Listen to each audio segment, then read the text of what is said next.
Most regular bike travelers have some sort of bucket list, and so have I.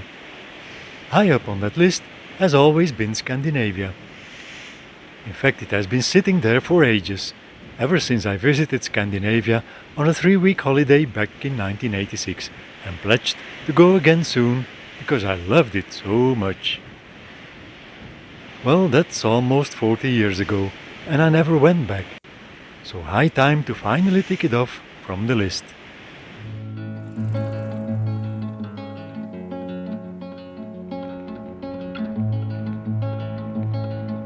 What you learn from cycling for 20 years is that everything is going to be okay, you never have to worry about anything.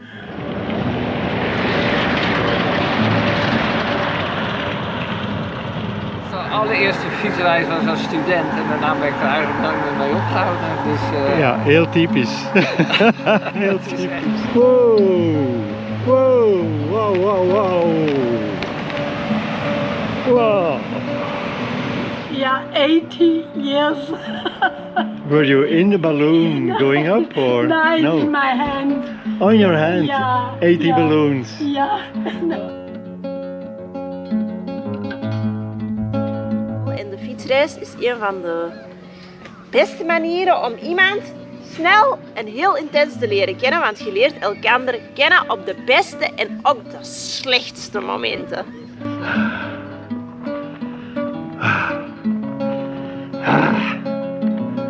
The Swedish part is having it not strict. Because in Sweden it is very common to improvise. I'm all soaked. Wet shoes, wet shorts, and mosquitoes biting.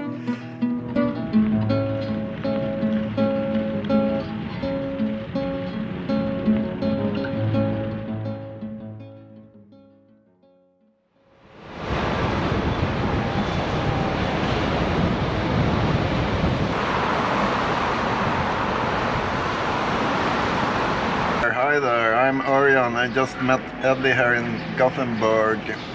I'm a Swedish guy, but I don't live in Gothenburg. I live in the north of Sweden, in Östersund.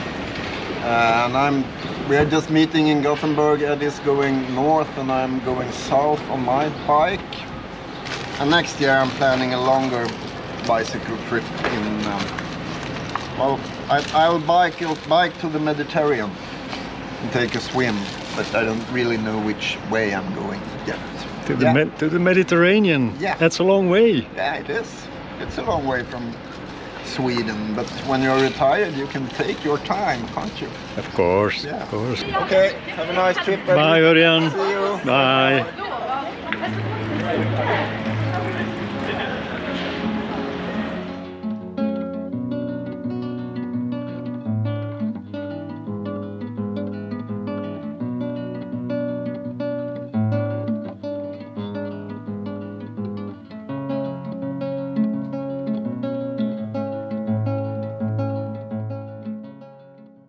Okay, I'm Lars Fasten and I'm from Sweden, Gothenburg.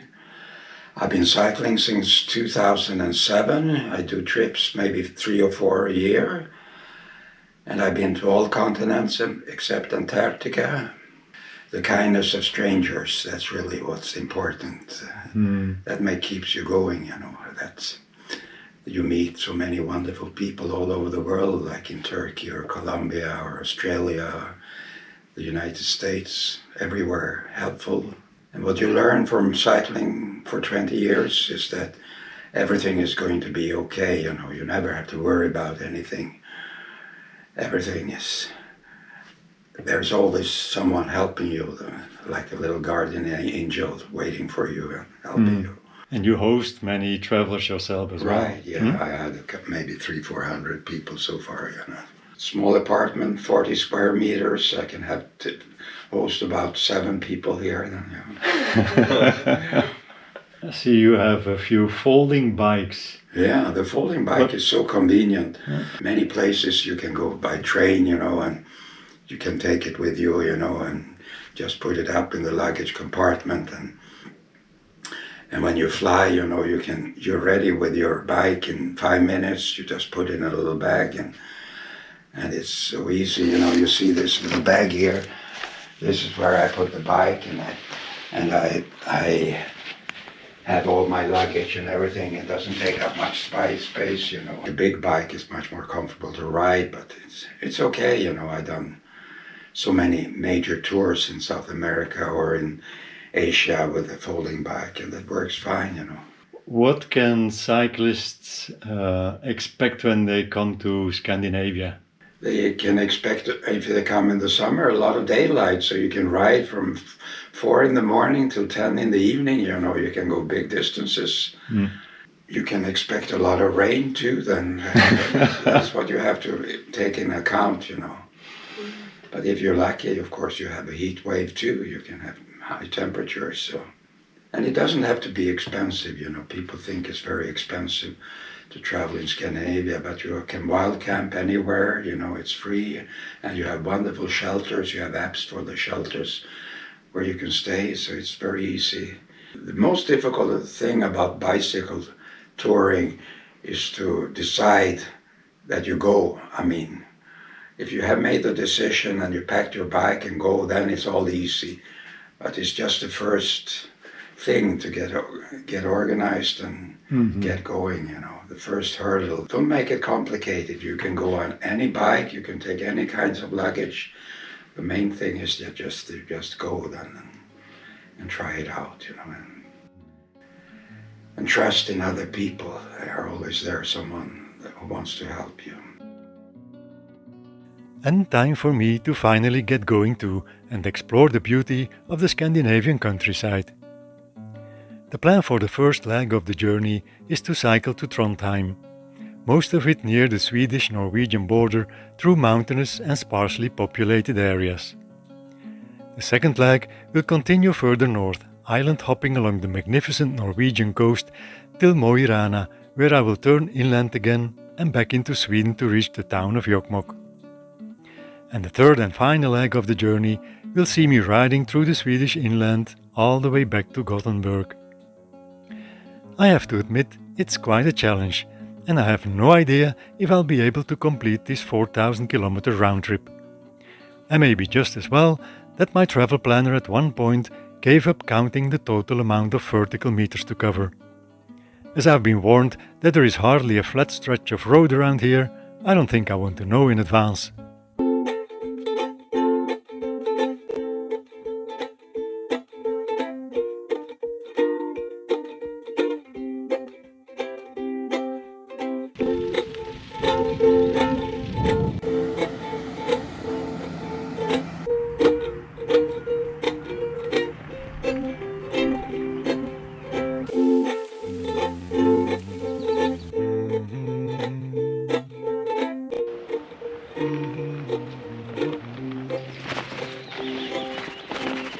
Wow, this looks great. Nice shelter, just what I need. A fire pit. And the lake over there.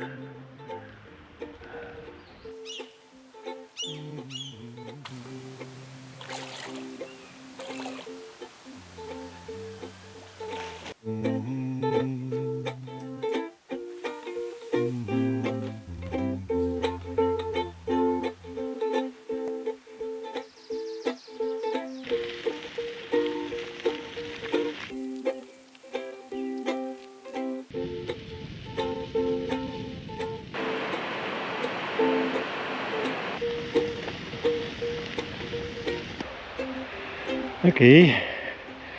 Oh yeah. Up. Ooh.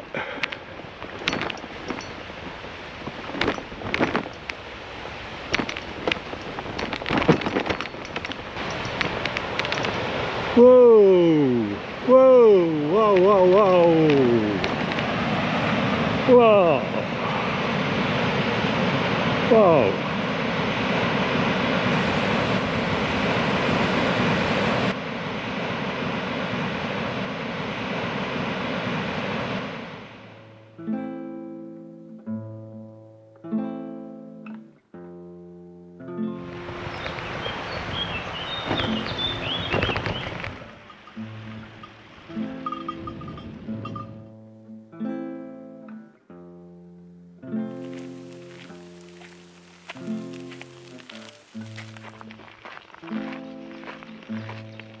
Oh, poor animal.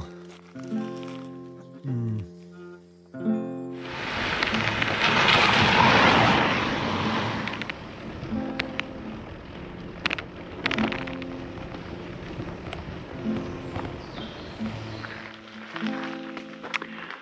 Well, the road closed. Imagine coming all these kilometers only to find a sign like that. Well, I'm going to try anyway. See where we get. Oh, looks like I can get through anyway. Lucky me.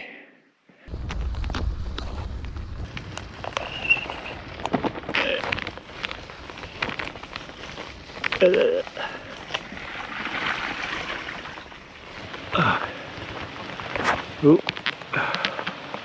Uh-oh.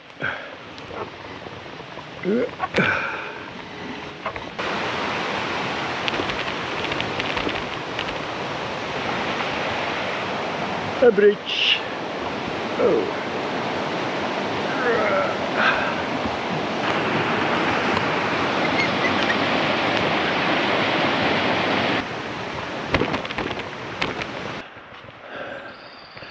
A road, finally. Oh, I'm all soaked. Wet shoes, wet shorts, and mosquitoes biting. But at least we're back on track. Right, let's go.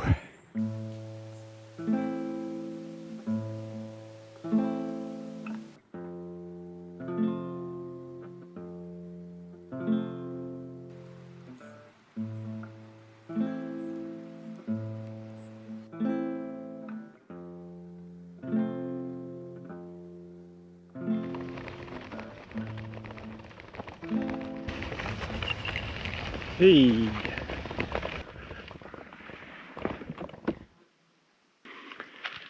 Let's have a look.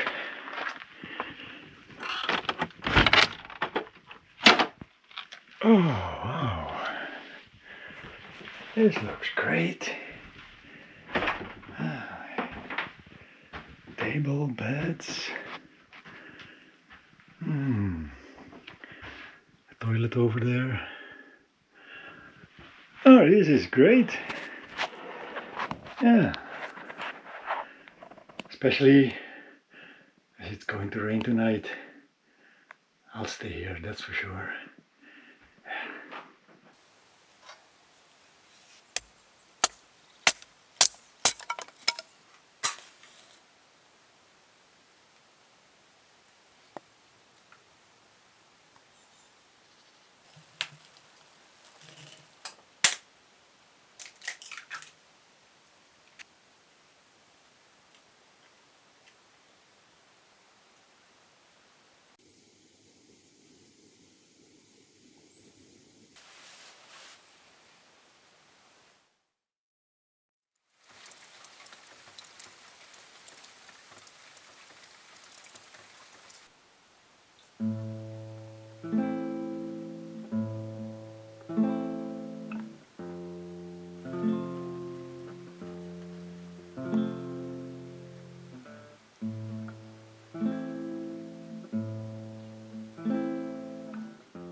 What's the idea to travel around Norway like this?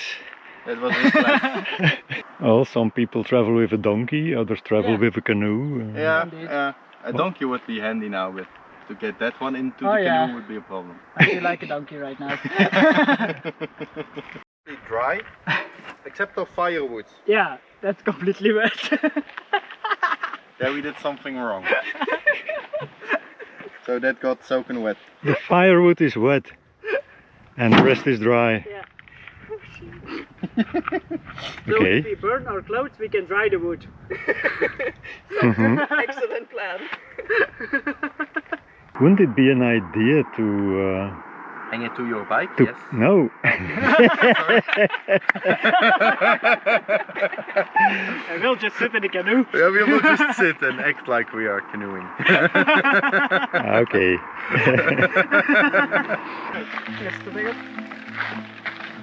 We hebben geen pinkers, maar Okay guys, have a good time pedaling the roads. enjoy your biking. Thank you. Bye. Bye.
I'm bungled up with words I'd like to say to you.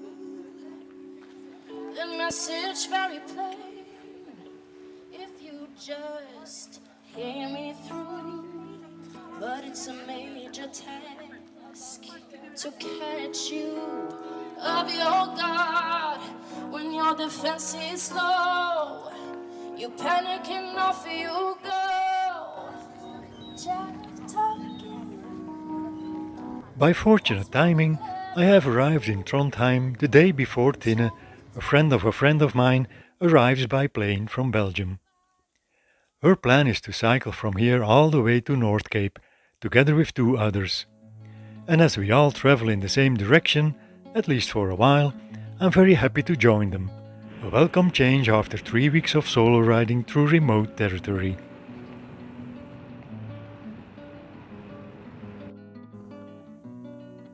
We'll be following Eurovelo 1, island and peninsula hopping along the spectacular Norwegian coast. For good reason, this route has become extremely popular for cyclists, so much that I get the feeling of riding on a bike touring highway. Hey! Oh. But that doesn't spoil the fun, nor the feeling of absolute delight to be able to ride through these magnificent landscapes. Beautiful. Moreover, instead of the abundant rainfall that I expected to find here at the west coast, we get 2 weeks of abundant sunshine and near Mediterranean temperatures. What a treat!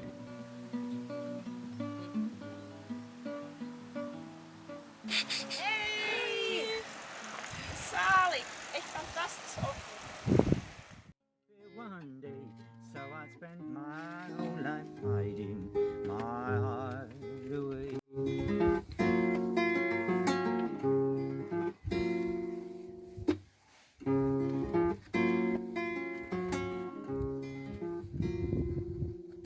I woke up feeling heavy-hearted.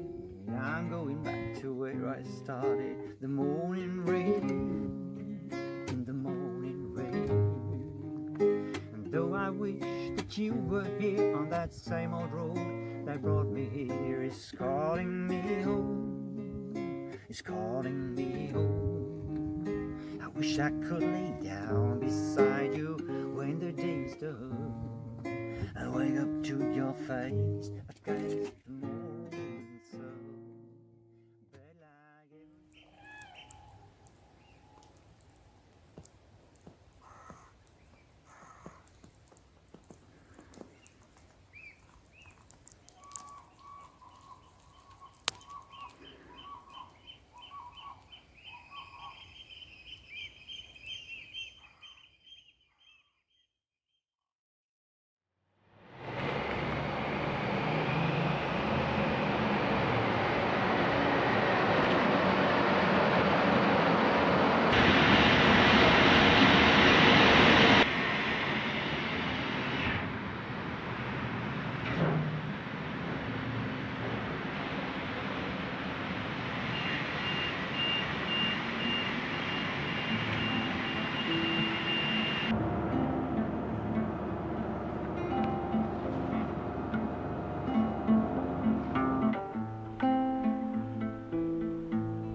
Delicious.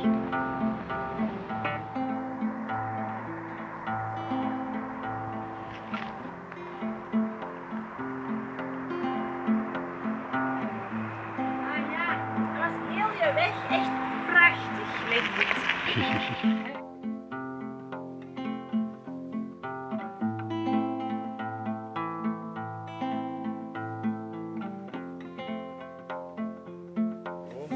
Ik zou wel verdelen, kom, geef de bordjes maar.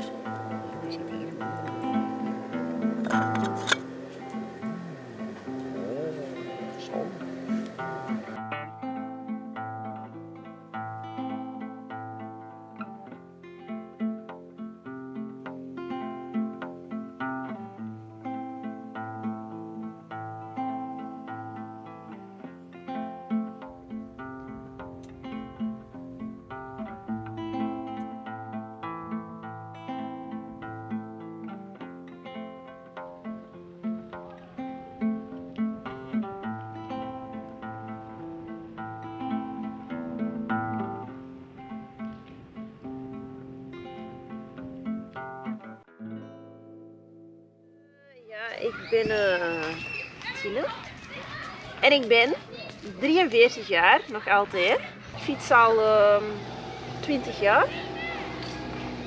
Mijn eerste fietsreis zal geweest zijn in 2006. Ja. Ik had een veel te zware fiets. Het was veel te warm. Ik heb dat totaal onderschat. Ik had veel te veel grief bij alle fouten dat je kon maken. Ja. Ik heb dat toen gedaan. En, ik heb er eigenlijk niet zo bijzonder goede herinneringen aan, want we hebben ook veel ruzie gemaakt toen. En toch ben ik blijven op fietsvakantie gaan. En dat is eigenlijk hetgeen dat ik doe bijna geen andere vakanties. Dat fietsen. Wat vind je eigenlijk het leukste aan de fietsvakantie, of hetgeen uit het meest aantrekt? Ja, oké. Dat gevoel van dat je met heel weinig spullen heel gelukkig kunt zijn. De vrijheid en de vrijheid van materie eigenlijk. En toch gelukkig zijn. En dat ik blij zijn zonder spullen. Ja, ik denk dat. Ik heb Chantal ontmoet via een forum. Zoals ik dat 20 jaar geleden ook voor de eerste keer heb gedaan. En zo heb ik al enorm veel mensen leren kennen. Zo nu ook Chantal. En de fietsreis is een van de beste manieren om iemand snel en heel intens te leren kennen, want je leert elkaar kennen op de beste en ook de slechtste momenten. En dan komt de ware aard van de mensen wel naar boven. Als je zo helemaal moe bent, stik kapot, en dan stellen ze nog een vraag aan u, dan ja.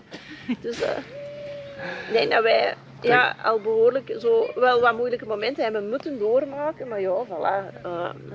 De mensen die ook veerkracht zeker. Meisjes, goede reizen. Dag.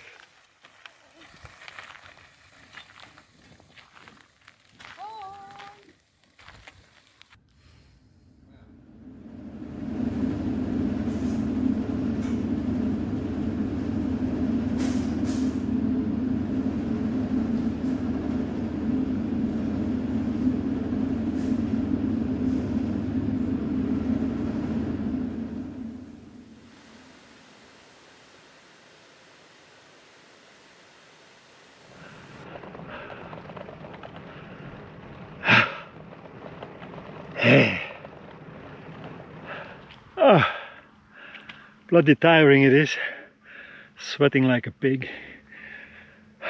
At least we are rewarded with a nice view. Look at this. Oh. Ah. Ah. Ah. Ah. Isn't that beautiful?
How did you end up here in Sweden? I used to travel the world. I used to work for BMW worldwide. I used to work for Ferrari. I worked the Challenge series, so I drove pretty much every Ferrari there is on the racetrack. Did you? Yes. And I prefer driving our 50-year-old Volvo that reaches a maximum speed of 100 kilometers an hour, because I and Anna, we love it. It's us, it's our soul. Sometimes you just have to turn the key and go. Mm-hmm. I know it's very difficult for some people to understand, but that's what it is. Sometimes it takes no less than throw everything overboard and just do it. At the end, you know if it was right or it was wrong. Yes. Mm-hmm. But if you're not trying, you never know. Mm. And we did it. And right now, we feel so comfortable with all the people that we meet. Because traveling, we've met hundreds, thousands of people. And a lot of them are coming back to us now. And we meet every day cool people. Mm-hmm. And that's what we like. Mm. But now we are the hosts. Mm. And we get to decide who stays and who is not. Yeah. Hey, how about you tell the story for a change?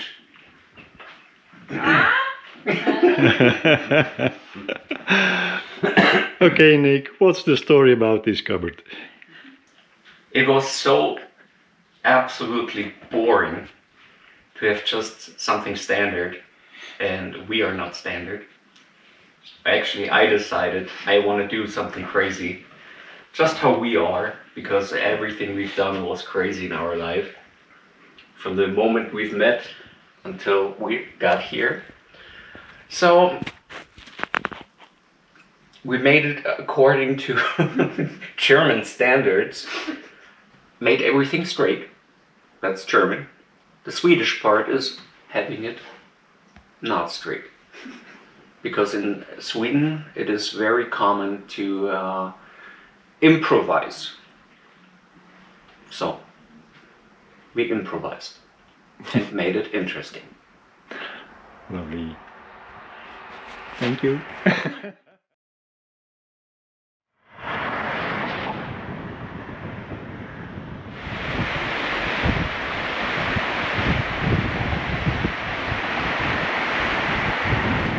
Long roads here in Sweden.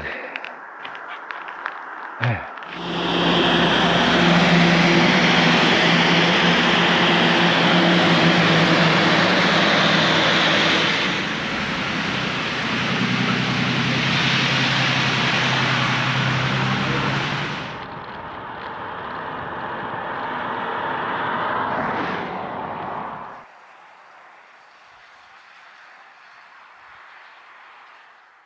After 5 weeks on the road, I finally arrive in Jokkmokk and make my way to a friend's hideaway in the middle of nowhere. Here I'm welcome to enjoy a few days of rest in a cute little cabin with a view on a beautiful lake.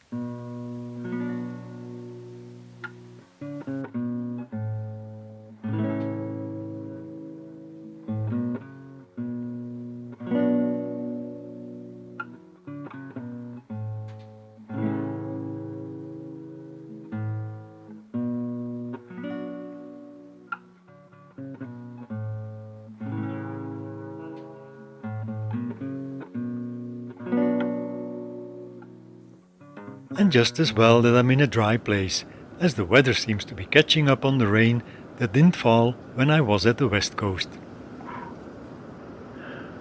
Glad I'm not in my tent now.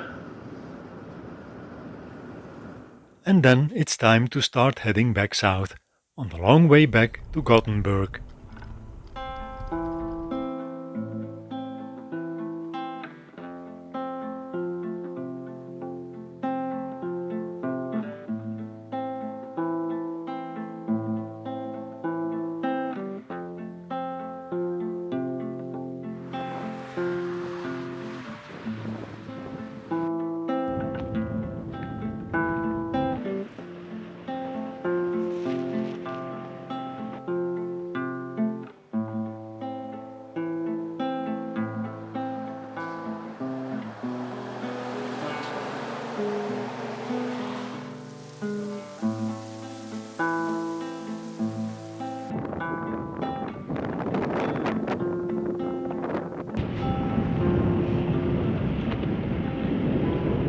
Looks dark over there.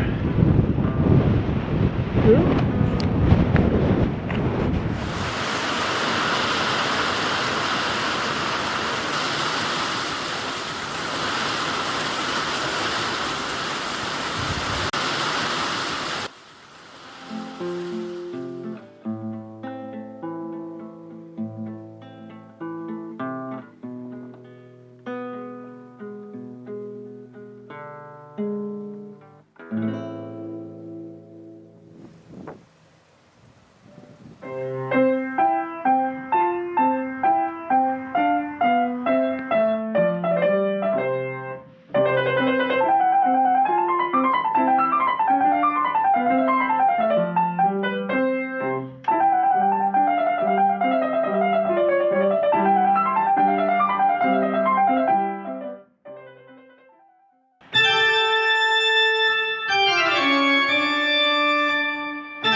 When you're cycling on the smaller roads here in Sweden, you can't help but notice that they go up and down a lot.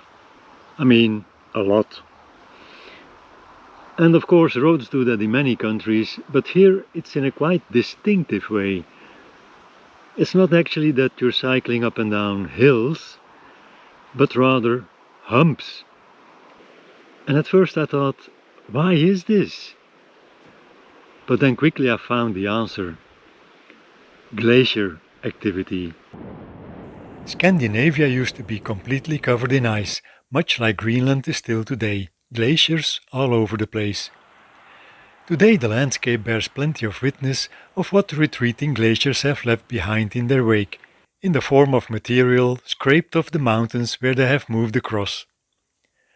Rocks, big boulders and gravel have been deposited all over the place, in big chaotic wave-like humps of rubble that carry roads today, challenging the intrepid cyclist.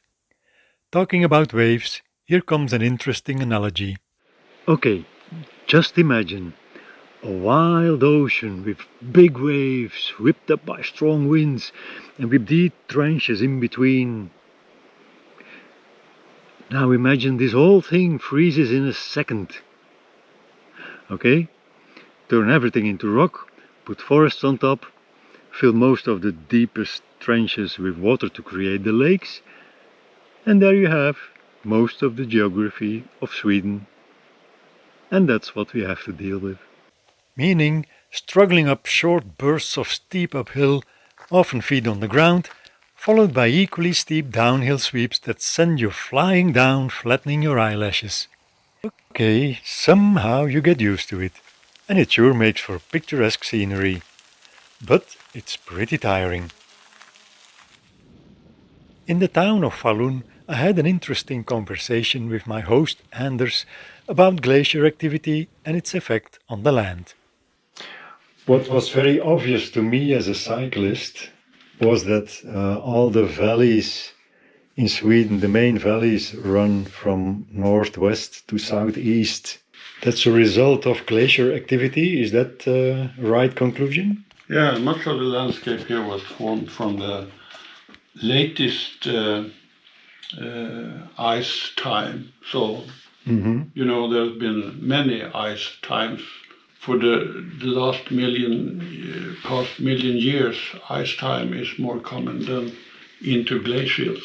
So the landscape here in Scandinavia is much formed from that, but it affected Norway and Sweden differently because apparently the mountains in Norway were so much higher, they were not affected so much. Yeah, the mountains, they run along the border more or less. Yes, absolutely. Yeah. When the ice expanded over the landscape and became thicker and thicker, it was about 1 kilometer thick here and heavy. It pressed down the bedrock. When it moved, it took parts from the bedrock and broke them, and then it transported the bedrocks with them. You can also see where the ice was coming from because it's going like this, and then it's like this. And after that, you see many of these rocks, and they could be big like this house. Hundreds of them in a place. The ice just dropped them when it melted. At the mouth of the glacier, where the stream came out, there was this ridge, and on the sides was sand. So it's plains with sands and ridges with more gravelly, and the gravel could be like this, you know. Yes, yeah. And sometimes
Karlsruhe, and I started in Karlsruhe mid of May to Kiel, from Kiel to Göteborg. Yes.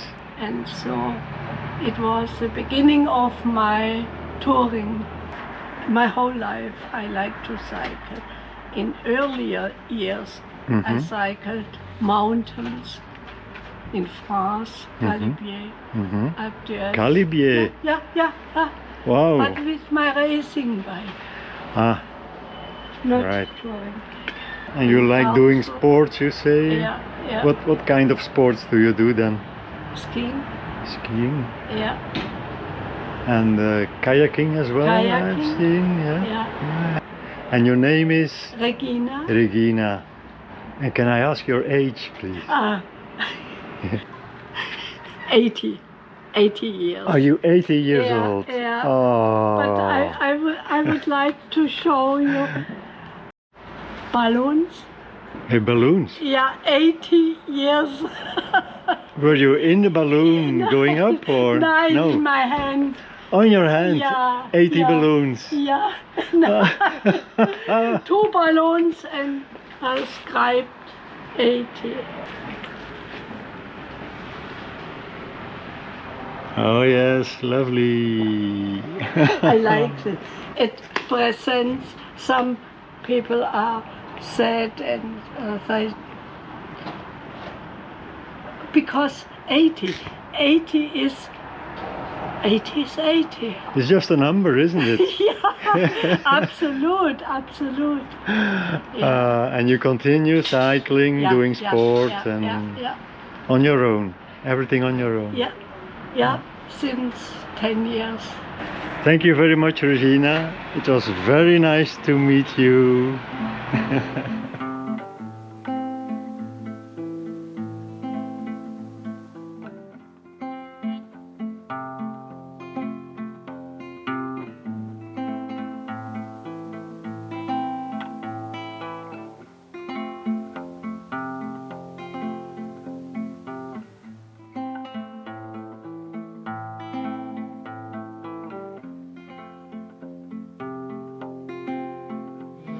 Ik heet Edward Jansen, ik kom uit Nederland. Ik woon sinds 2006 met mijn vrouw Elke hier in Zweden. In een klein paradijsje in het bos, zoals alle buitenlanders hier die de rust zoeken. Ik kan hier doen en laten waar ik zin in heb. Er is niemand die zich druk maakt als ik hier een gebouwtje neerzet of een keer een boom omzaag of wat dan ook. Het is echt heerlijk. Ja, als je de Zweedse grens overkomt, dat je die aanspanning van je lichaam, die laat je dan gewoon los. Dat is echt zo'n lekker gevoel. Ik heb ook de indruk dat Nederlanders wat harder zijn. Dat moeten ze ook zijn, want ze moeten zich in een drukke maatschappij profileren. Maar ik merk dat ik dat niet een fijne manier vind om met mensen om te gaan. Dus ik vind het prettiger als iedereen gewoon een beetje lief tegen elkaar is. Ja. Ja. En wat met de winters? Zijn die niet... Ja, de winters zijn, daar moet je even doorheen bijten. Dat kan invloed hebben op je humeur. Niet zozeer de kou, maar de donkere dagen. Het is, zeker als je gewoon iedere dag werkt, dat je iedere dag binnen bent, dan zie je eigenlijk geen daglicht. Dat is gewoon vervelend. Ja. Dus je moet echt, als je vrij bent, dan moet je buiten zijn. Ja. En jullie ontvangen hier mensen via Welcome to my garden. Ja. Hoe ben je daartoe gekomen? Er waren vrienden uit Duitsland op bezoek die vertelden dat ze daar bij waren. En toen dachten we, ja, dat is hartstikke leuk, dat doen wij ook. Nieuwe mensen leren kennen. En tot nu toe zeker al 2. Waarvan 1 jij. Ja, nee, dat vinden we leuk. Allemaal leuke ervaringen. Ja. Ja. Mooi. Nou, ik voel me wel een beetje gevleid. dat we hier nou gewoon gefilmd worden. Ik denk van dit is gewoon het hoogtepunt van de vakantie. Daar is wel iets van, want dit is het eerste kampvuur van de hele reis. Echt waar? Ja. Echt waar? Ja. Nou. She lay in the shadow of the wave. Hazy were the visions of her playing. Sunlight on her eyes, but moonshine made it blind. Every time. How nice this little rest stop along the Greenway. Have a look inside.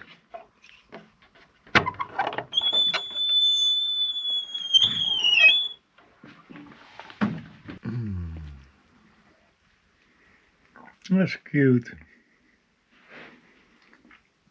Guest book.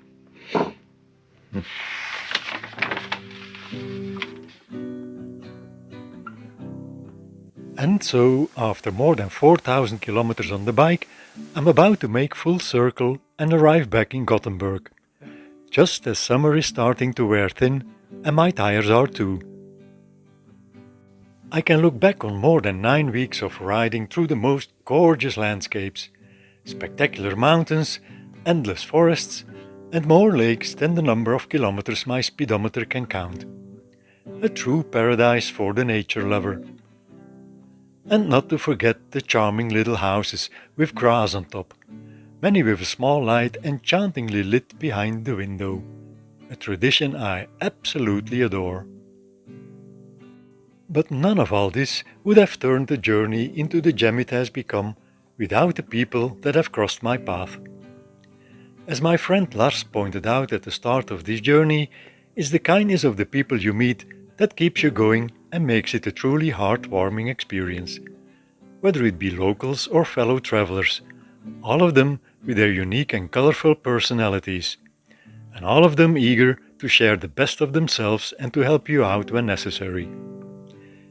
In some way, they're like mirrors, reflecting the myriad and sometimes dormant aspects of ourselves, with which we can blissfully connect.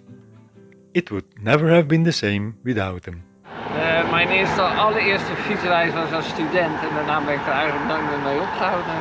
Zo verslavend. Ja, klopt, ja. And as for me, I admit that I'm a happy addict as well. So see you around for more.